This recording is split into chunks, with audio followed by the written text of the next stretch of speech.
My name's Charles Keppen. I'm going to explain a little bit about circular breathing, and I'm going to use the shakuhachi to explain it with.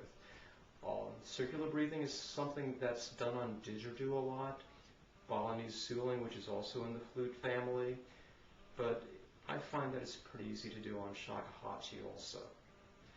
Now, the definition of circular breathing, the very basic definition, is that it's a type of breathing that you can do to keep a continuous tone.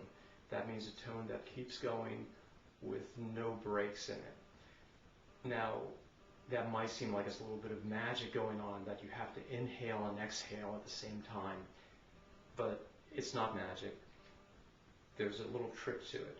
The little trick is that you seal off your mouth cavity from your windpipe, and I'm not really sure of all the anatomical names, but from the system, from your nose down to your lungs, you seal off your mouth cavity from that, and you push the air out with, there's a couple ways of pushing the air out. Push the air out while you're taking an inhale at the same time.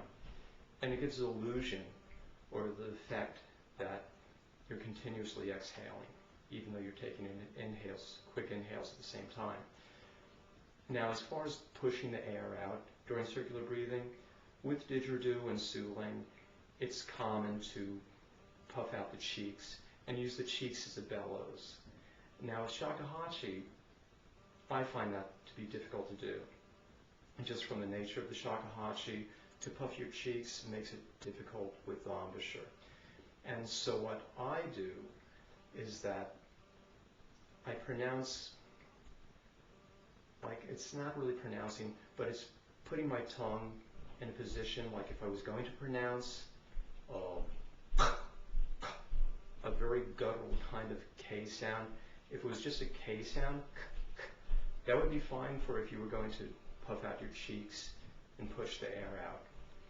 But if you're not going to puff out your cheeks, in order to make more room in your mouth, in order to be able to have enough air in there, in order to push it out, you need to keep your tongue very low, and it would have to be a very guttural sound.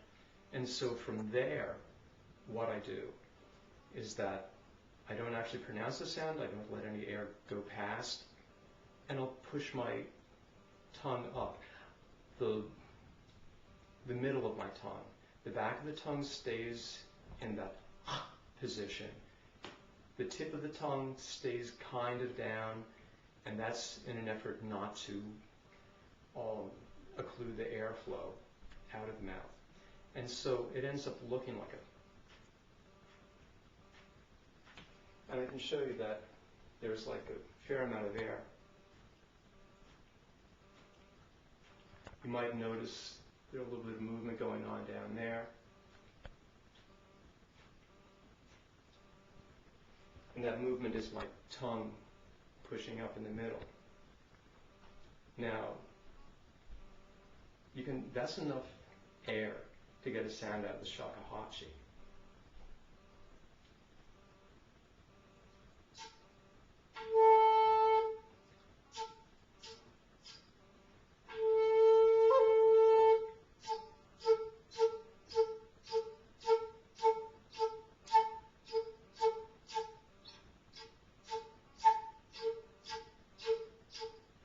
That was without any air coming from my lungs. That was just air that was being pushed out.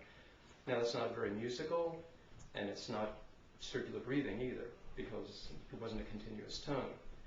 So the difficult part in circular breathing isn't what I just showed you, but the difficult part is actually coordinating, taking the exhale at the same time as you do that little puff of air for the circular breathing exhale. Now, that coordination is basically just something that you have to practice. There's no trick to it. Once you get the feeling for it, it comes very easy.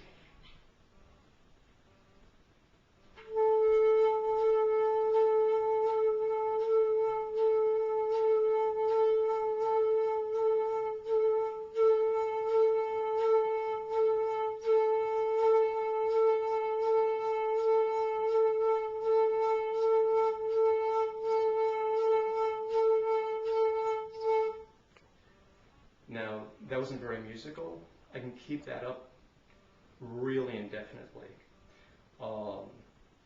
I kept up for about 4 minutes the other day, just to see how long I could do it.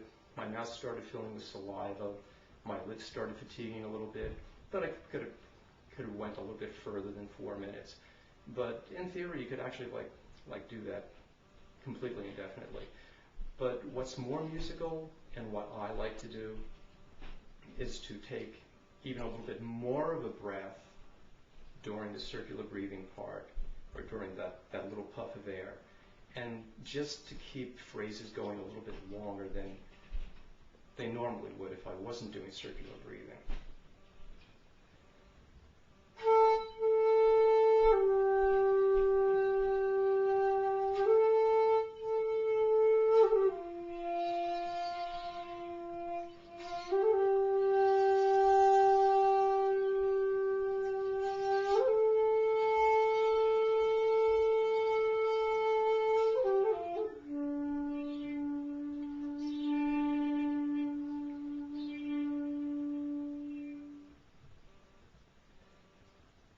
And that's about all I have to say about circular breathing right now.